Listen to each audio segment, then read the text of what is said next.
Okay, so I finally have done it. I am now running 5W-30 in my 2022 third gen Tundra with the V35A engine.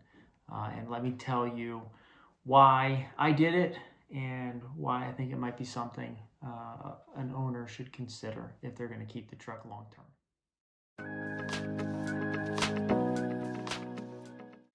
Okay, so I've done a few videos on some of the data and the reasons why. We looked at some manuals from other vehicles that Toyota makes that are around the world using the same engine.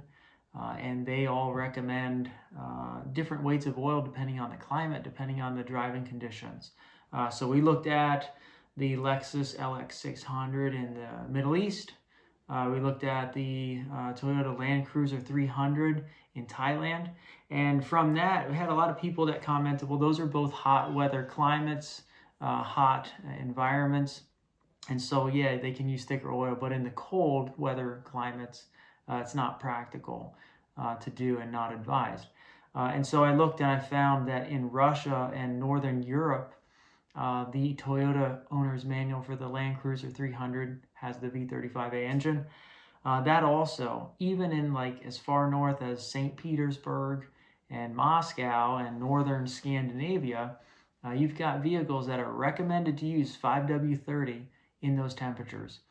So they're giving them the option between 0W-20 all the way up to 10W-30, depending on the temperature and the driving conditions. But it's given the recommendation in those manuals by Toyota in that extreme climate environment, which again is equivalent to Anchorage, Alaska, and northern, up in Canada. So it's way further north than most U.S.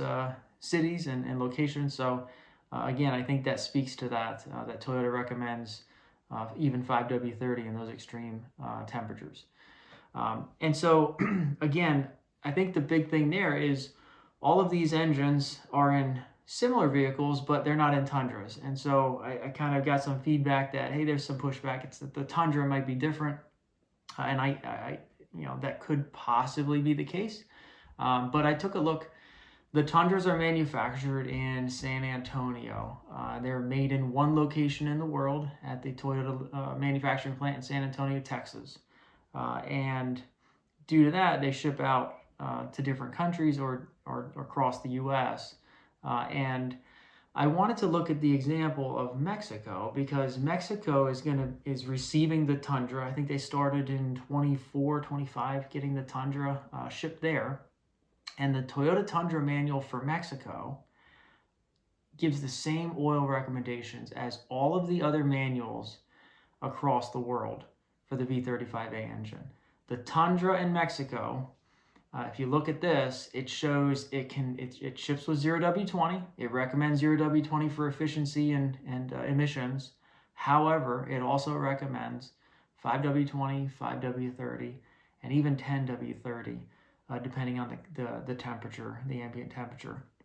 And when we look at that, I wanted to kind of take an extreme example to point out the flaw in the argument that it might be a different country, it might be a different location, and so we can't use that for our own data point as a North American U.S. owner of a Tundra. And if we look here, I got the map behind me, so we'll look at this real quick.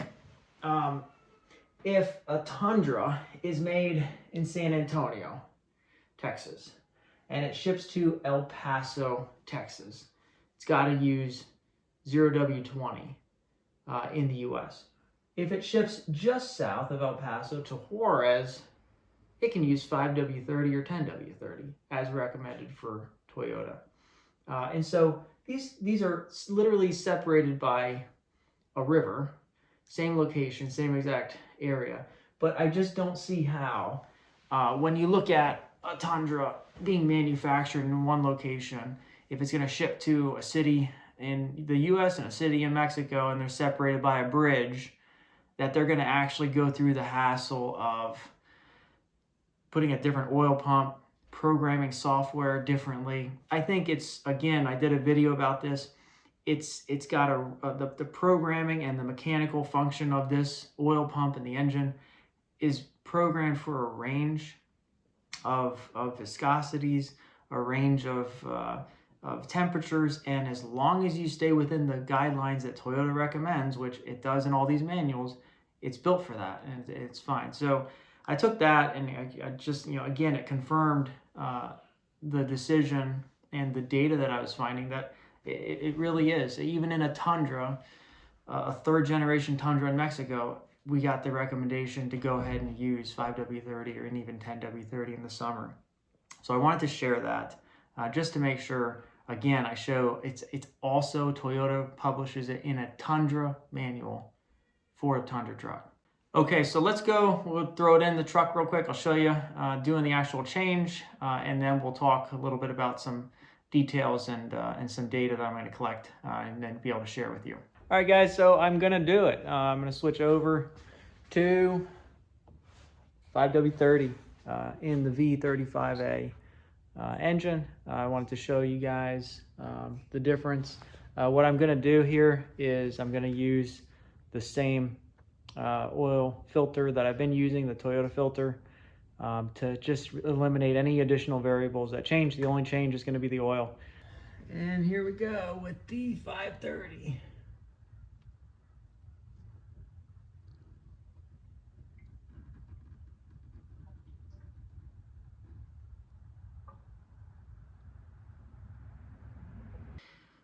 So yeah, I decided to do a Blackstone oil test. And so I sent a sample of my 0W-20 oil that had been in the truck. I sent that to Blackstone to do a test and to see. So I'll share that with you. I'll do a video on that, and we'll get to take a look at the metal content and measurements that are in that sample.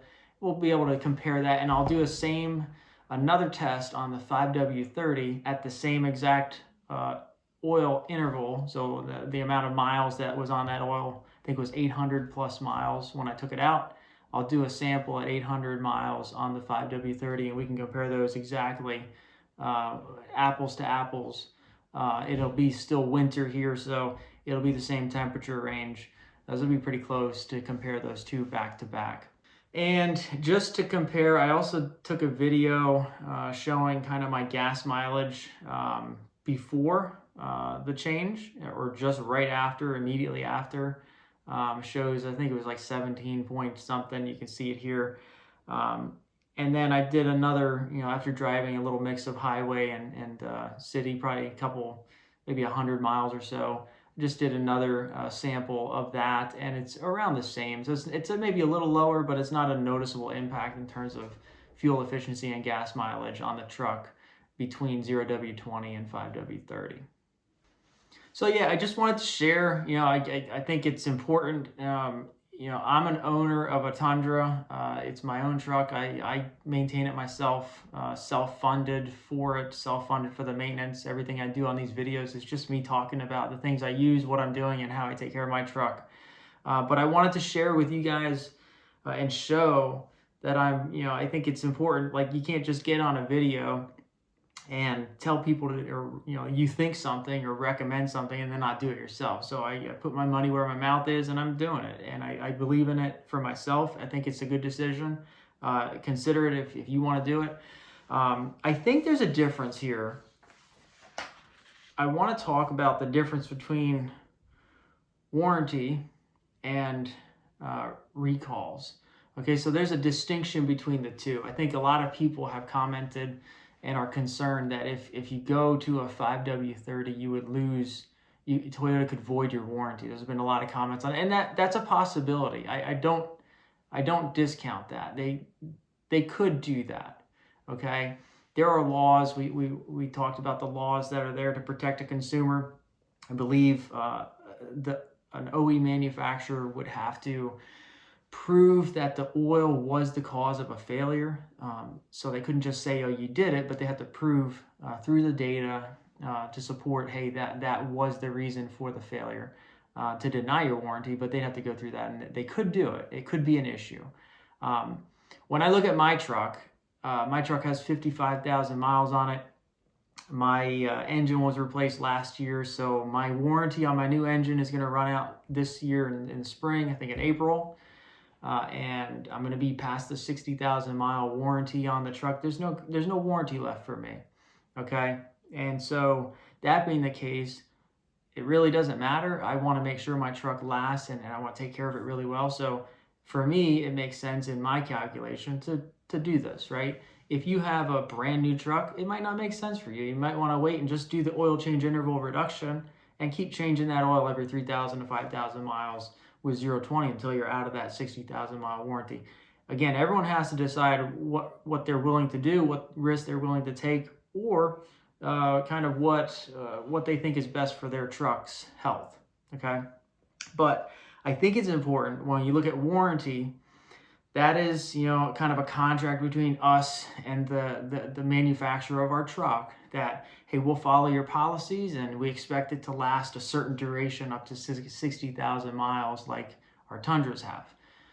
When it comes to recalls, it's different. I don't think, and we can comment down below if when you had your recall notification sent to you and you went and talked to a service advisor for the recalled engine, did they check oil change records before they did the engine recall on your truck and swapped out with the crate engine? I don't think anyone has asked that, okay? And that's the difference between a recall and a warranty. On a warranty repair, they're probably going to say, hey, let me see the records, let me see the data. Did you follow the maintenance schedule? On a recall, especially a safety recall, there is no evaluation of the owner's maintenance records. And it's just basically, it's the defective engine, we're replacing it regardless, no matter what. It's got to change out.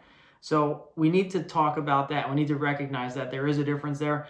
I think the thought that I have is, with these new engines that they put in, if they continue to roll out, let's say 2026s are recalled with also a defective engine, I think that's going to bring into question the trucks like mine that were replaced with a new engine, a new crate engine before the fix was done. If I got a 25 engine or a 24 engine replaced in my 22 truck, if they start recalling 26s, are they going to have to recall the 25s that were already put into the 22? So there's a whole long puzzle. I don't think they will, but I think if they end up coming to the conclusion that the bearings on these trucks are just not up to par and they're not going to last and it's a safety issue, I think they'll end up having to do a secondary recall. And if that is the case, it's a design defect. It's nothing to do with maintenance. And so therefore they would be required to do it regardless of the oil change intervals you're doing or the maintenance schedule that you've been following. They're not really going to be looking at your oil records, your oil change records with Toyota, as opposed to just saying, yeah, you've got this engine, it's got the build date, it's got the defect from manufacturer, we're replacing it. So I think that kind of gives me some peace of mind. Again, it's kind of my own thought on it. I'm not sure exactly how that would go down if it went down that way, but I think the data supports the 30-weight oil does offer more protection, especially for someone like me who's going to be towing in the summer, who's driving the truck under load. I think it's important to give maximum protection to this engine. We looked at the bearing clearances. It all lines up to support using the ranges of oil that Toyota recommends in their international manuals. They're all within those tolerances. So I think it's very calculated and safe to say there's no difference in the trucks, there's no difference in the engine. We have a choice to do that. But again, everyone has to make that decision for themselves, for their own vehicle and their own peace of mind. So I hope this helps explain some things. I just wanted to share this, that I'm doing it. And if you're interested to follow someone who's doing it, subscribe to my channel. Post a comment down below if you have any questions. And if you'd like to know any more data about my truck, and I'll share that with you. You can follow me and keep an eye on my truck. And we'll see how it holds up in the long run as we continue to drive it. So I just wanted to, again, share this. I'm not telling anyone what they need to do or what you should do, but I'm telling you what I'm doing and why I'm doing it. You can use me as a reference, follow along if you're curious about how my truck is performing, and I'll keep posting updates on what I see, especially when I get the oil analysis back, and I'll do the oil analysis on the 5W-30. So I'm excited to share that, and we'll keep trucking on with the Tundra. So until next time, all right, bye bye.